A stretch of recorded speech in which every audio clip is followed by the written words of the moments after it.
It's green for go. They're racing. He says go. He says ta-da. And Tiger Tara rolls away from them on the home turn. Here comes another big boil over. Equine athleticism at its best. The king is in the castle once more. This is in one race. The rest are almost in another postcode. She is a star with a capital S. It's going to be a triple treat. A miracle three-peat.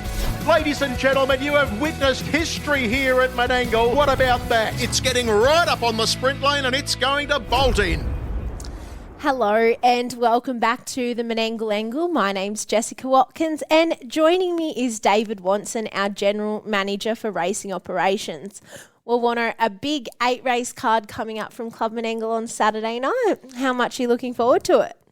Morning, Jess. Yeah, fantastic program this week.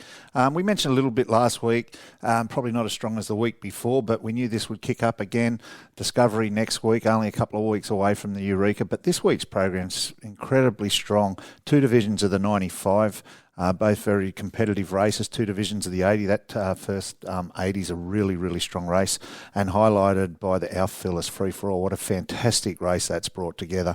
A lot of those horses heading towards the Len Smith Mile, so really looking forward to it. And there's some great races down at Milton, horses that are hopefully going to be put into slots for the Eureka after Saturday night, and Queensland's got some good races. So if you're a harness racing person, please take note this Saturday. There's great racing all through the eastern seaboard.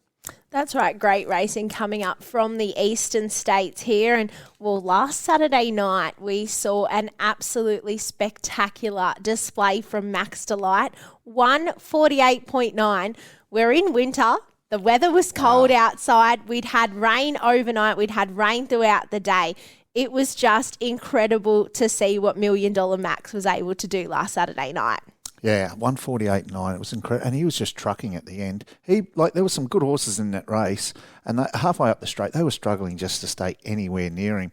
That's what he can do. The twilight of the career of Max Delight's lasted about 2 years so far, and Akey's just got him motoring so well at the moment. I'm really looking forward to what he can bring this Saturday. The weather's supposed to be a bit better this Saturday, so that'll be interesting. But, yeah, to top that effort last week is going to take something. And if he does and he brings that again next week, they just can't beat him this week. And the Len Smith Mile is starting to look very exciting, and I think it was really headlined by that performance last Saturday night. Yeah, some nice horses that are starting to their connections have made some inquiries this week. So, Pete Mullen's been in contact. We know Shannon Price is bringing down her to Speak the Truth and Sure Thing Captain. They're coming towards the Len Smith Mile.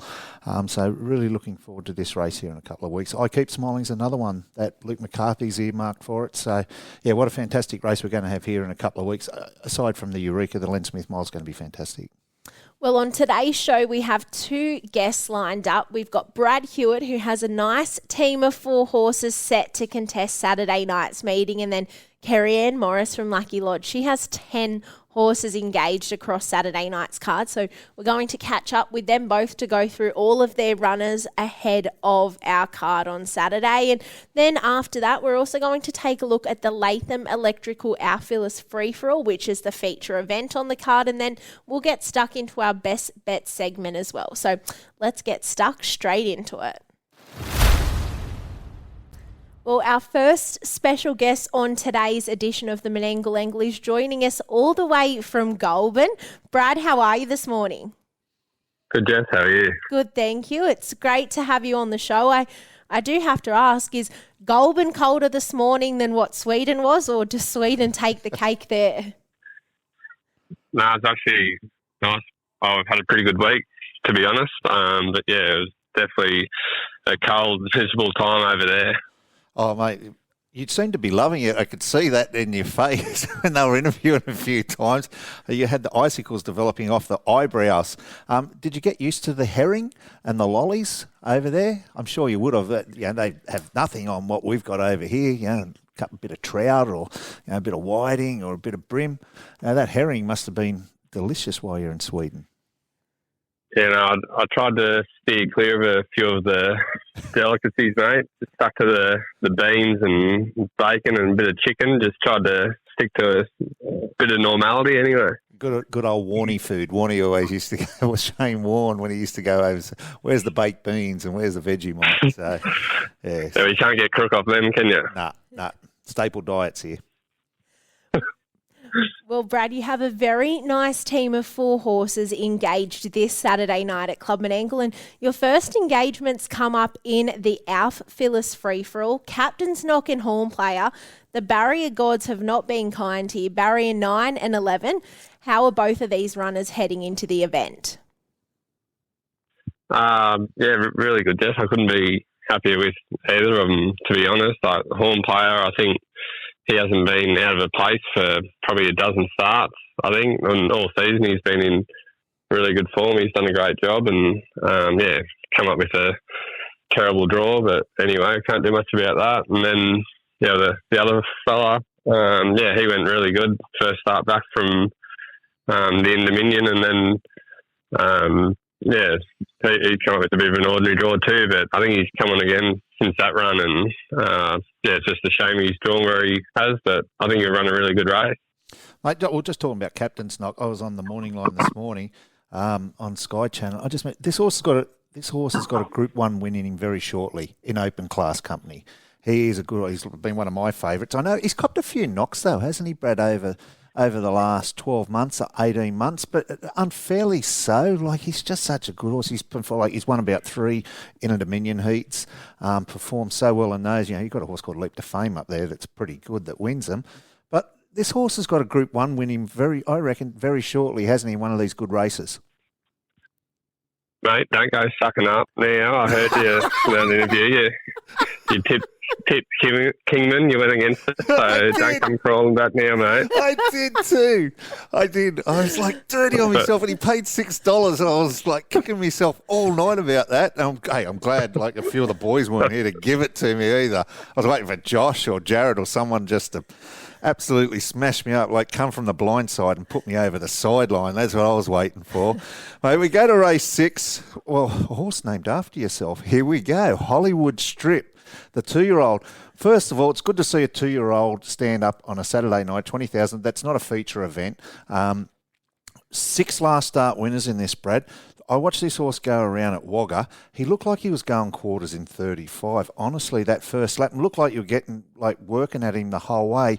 He looks a monster, first of all, and he's such an easy going. But when you clicked him up, and I don't know what you did down the back, whether you just give him a little reminder or you pulled some plugs, but once he got going, I don't know what size hobbles he's in, but his stride was massive and he looked fantastic. Has he come on since that run? Yeah, it sort of seemed to wake him up a bit. I know he's a bit more up and about in his work and that now, and he's a full brother to Small T's, so I've seen that, taking him nice and slow, and as he said, he's a great big horse, so he's done a good job to even be at the races as a 2-year-old. But Breeders' Challenge is just around the corner, and if he can just keep on ticking away and standing up like everything we're putting in front of him, then he'll go for that. But otherwise, if he shows any signs of sort of getting sick of it or getting a bit sore or anything, then we'll just tip him out and look at some races next year. But I really like the horse. Imagine if he was going around the old Bull Eyes and the old Wagga tracks and stuff like that. He'd miss the turns, like his stride was that big. These big tracks, these sort of horses, they just love it, don't they? Yeah, I think it'll really suit him too because, as you said at Wagga, he was a bit lost out in front. Sort of first time off the place, that was another good effort with him. He hadn't been off the pace here and, went away and took it all in his stride and, was having a bit of a look and a gawk about it, everything. But, I think the track at Menangle will really suit him. In race 7, then, the mares event, you have She's the Reason engaged. She's drawn barrier 9, and we see her back up to Club Menangle for the first time this prep after 2 runs down there at Riverina Paceway. How do you rate her chances in this race? Sort of just want to give her another trip down there. She's a mare, just racing into a bit of fitness, and she just has to race so hard when it's time to go with her. You got to drive her really hard. You feel sorry for her doing it to her, but she just lacks that bit of high speed. So probably just drive her a bit quiet this week, and I think there's an up to 75 mares the following week, which might suit her a bit better. So hopefully you can get that one to stand up too, Wonno. Oh, I'll be doing my best, mate. You know, I'm always doing my best for you boys. I do my best for everyone. Hey, mate, we'll just if we can have a quick chat about the Locomotive, or Cookie as he's known to everyone. He's touched back down on Australian soil. I seen Glenn here the other day. Jess, I've got to say, on Glenn's cover page on his phone, he's got the Locomotive, and on his second page he has photos of the kids. So I know he holds Locomotive very dear to his heart. Mate, I don't know if you've seen some photos of him or not yet, Brad, but he had dapples on him. He looks like he's done fantastic. Like, how much longer is he out, or when does he come back into work? And what sort of races might you, what targets? I know there's a really, really good carnival in Victoria in the new year. Will he be racing before then, or have you made a plan with Glenn? Yeah, he'll come back into work in the next sort of week or 10 days. He could have probably come straight back into work, but it's hard to know sort of what he was doing over there, and then in quarantine, and he's quarantined in Melbourne. So Glenn and I just thought, getting back to a bit of being like a horse out in the paddock and sort of open space, and it'll be the last time he has a bit of a decent spell like this. And he'll be back then later in the year. Probably have a start or two at Menangle, hopefully. As long as you're not putting him off 40 metres again, I have mate. to get them races to stand up again as well. Yeah, okay. This is supposed to go the other way. I'm supposed to be interviewing Brad, aren't I? Not him interviewing me about what races. Brad's doing pretty well at the moment. He is, isn't he? No, we'll be doing our best to make sure those free-for-all stand up later in the year, mate. That'll be good. Just, no more for 40 metres or 50 metres, wherever he was, and we'll be happy, mate. We'll be happy to be there. I think not only the horse got lost, Brad got lost. So it's that far back. It's like, oi, Brad, you're up here. So. On that note, Brad, it's been great to have you on the Menangle Angle today. Thank you so much for joining us, and best of luck to yourself and all connections on Saturday night here at Club Menangle. No worries, guys. Thanks for having me. Thanks, Brad. Gamble responsibly. Chances are you're about to lose. For free and confidential support, call 1-800-858-858 or visit gamblinghelponline.org.au. Well, our second special guest on today's The Menangle Angle is joining us from just across the road at Lucky Lodge. KerryAnn Morris, how are you this morning? I'm very good, Jess. How are you? Good, thank you. Morning, Kez. 1-0 here. How is it over there? Busy morning as usual for your team? Always busy, 1-0, but happy to do it. You have a very strong team engaged here at Club Menangle on Saturday night. You're bringing 10 runners across. Your first runner comes up in race 1, and that's Kanina Provlima. He's the class runner of this race, and he's a very consistent performer for your stable. Can he overcome the wide barrier draw of 10 here? It is a tricky barrier for him. It's quite hard when you draw out that wide all the time. But yeah, no, he's been racing well, and I thought his run last Saturday was a little bit back to his best. So with a little bit of luck in run, he should be in the finish. In race 3, that you then have Dangerous Threats engaged. Robbie's set to take the reins here. He's drawn barrier 7, and he gets a drop back in grade here. He's dropping back from the 95 into the 80. How is he coming into this event? His runs have been really good. It is a pretty strong 80 this week. It's got a few, See the Stars and that, like the nice 3-year-olds, 4-year-olds that are trying to get into the Eureka. So, it's a strong enough race, but, he's been racing well. Well, you mentioned about the strong races, KerryAnn. It is a good program this week, Jess. Like, there's a lot of depth in all these races, and there are a few horses trying to put their hands up for Eureka. But we go to what's a fantastic free-for-all, the Alf Phillis free-for-all, Latham Electrical. You've got CU Art and Pete said so. They've both come up with a decent barrier this week, although there is a little bit of speed drawn inside them, Kerry. Look, I suppose it goes to show you how hard the free-for-all racing is. These horses competed fantastically well up in the Inner Dominion. I'm not saying they're not racing well, but it's just so hard. If you don't have any luck, KerryAnn, or any luck in the barrier draw, or you get it a bit further back, it's really hard to make ground in these free-for-alls, isn't it? It does. It kind of really highlights how hard Menangle racing can be, especially on these free-for-all horses. They race really well in a series such as the Inter Dominion, and they come back here and they kind of get found wanting a little bit, but the numbers beside them probably don't suggest so. But on face value, some people get a little bit turned off them, but they're probably still racing as good as they've ever raced.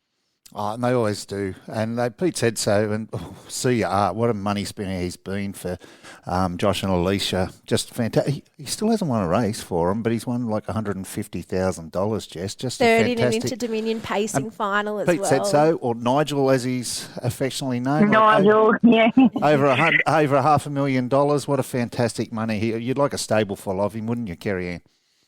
Oh, definitely. As I said, they're just good old horses to have around the stable. They're no trouble, and they turn up week in, week out.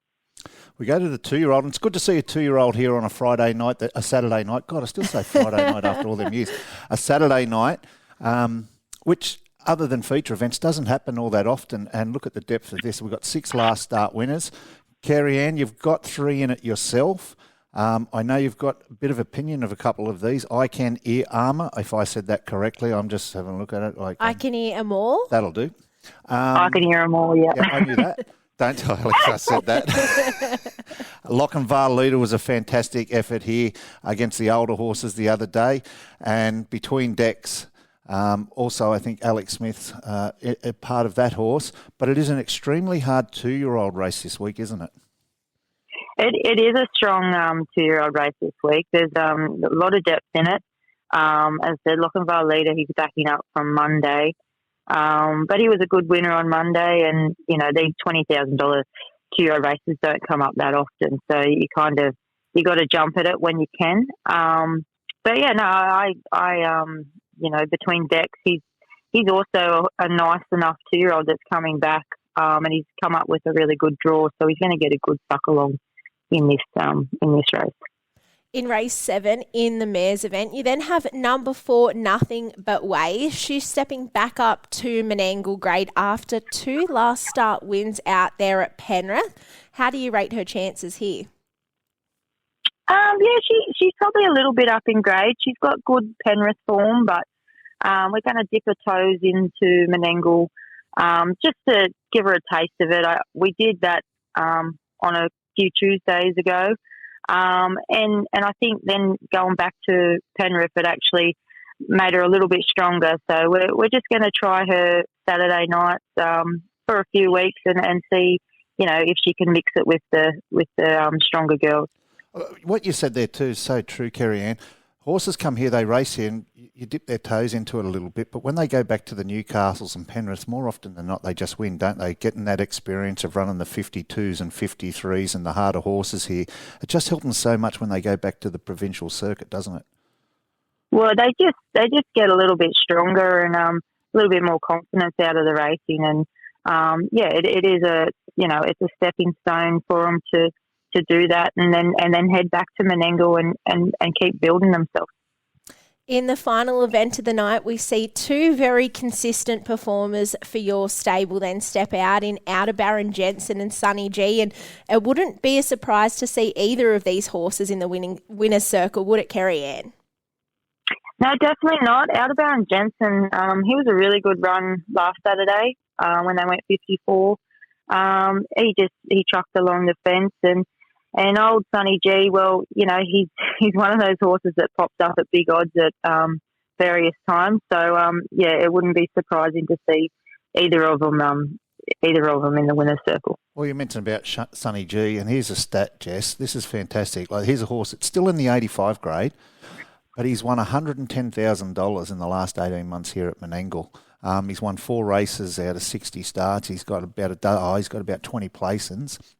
But $110,000 in 18 months. Once Incredible. Again, like, it's fantastic opportunities that trotters get here now and the money that they can earn. Like, once upon a time, and I remember when Dad had trotters, like, if they earned that over their career, you'd be happy. That horse has won it in 18 months and still can race in a restricted race on a Saturday night. So he's done a great job for him. KerryAnn, if you were to push punters hopefully into a winning direction, which horse would you be leaning towards on Saturday night? Oh, it's a little bit of a tough one, but I really like Lochinvar Leader, and I'd love to see him getting driven with the sit. But yeah, that'd probably be my push for the night. or I do believe that Archie Morris might have Crystal Ball stepping out in the first mini trot race. So that might be our best hope for the night. And he's going to point at the camera as he comes back after he salutes. I'm sure he will after he's saluting. So, as a tough night of racing. But, if I reckon there's a few good place chances there. So. Oh, can you imagine, like Archie, that smile on his face, whether he's winning or losing when he's out there, but wait till his sister starts driving him. We might need steward inquiries when she's out there. I'm going to love very competitive. Yes, very competitive. KerryAnn, it's been great to have you on the Menangle Angle today. Thank you so much for joining us, and best of luck to you and all the Lucky Lodge team on Saturday night. No worries, thank you. Thanks, Keza. Gamble responsibly. Chances are you're about to lose. For free and confidential support, call 1-800-858-858 or visit gamblinghelponline.org.au. As I mentioned earlier on there, 8 races set to get underway at 5:54 p.m. and the card is headlined by the Latham Electrical Alf Phillis Free-For-All, which is a listed classic over the mile at 8:05 p.m. and we spoke about him in the opening of the show. Well, Max Delight, 148.9. He couldn't have been more impressive last week. He's come up with barrier 2 here. Drawn to his outside then, we see Sea Art. He's drawn 3, who of course ran third behind Leap to Fame in the Inter-Dominion Pacing Final up there in Queensland. And then out there even wider, we see number 9, Captain's Knock. Of course, we spoke to Brad earlier on in the show, and he was a very impressive performer in the Kevin Newman Free-For-All at his last start out. And then number 10, Nyack for James Rattray. He's been the bridesmaid his last 2 starts, and I'm sure James will be hoping he can get back into the winner's circle here. Yeah, Max Delight last week, the greatest odds in the history of odds. $3.40 he paid. In the early markets with the tab, he was about $1.60. How he got to $3.40, everyone just went to sleep, obviously, because they were the best odds you would ever take about a horse of that quality in a field like that. So, yeah, fantastic. This week he's $2.10, but he's going to be incredibly hard to beat, of course. Yeah, Captain's Knock, Nyack, they're flying, but they're out wide. Sea Art, fantastic run in the Inter-Dominion final, but when you're going 148.9, you've got to be up there near the front, and those horses got back a little bit. Now, you've got horses that are coming through the grades, like your Horn Players and stuff like that. You bet your Tiger Pies, but Arden's Ace is racing really well too, like for Thorny. But Max Delight for me, easy. Gamble responsibly. Chances are you're about to lose. For free and confidential support, call 1-800-858-858 or visit gamblinghelponline.org.au. Who's your best this Saturday night, Wano? Yeah, well, I'm going a little bit different this week. I'm going to the trot. I'm going to go Macho Man. I was about to say Village People. You're going to sing for us? Yeah, a little bit.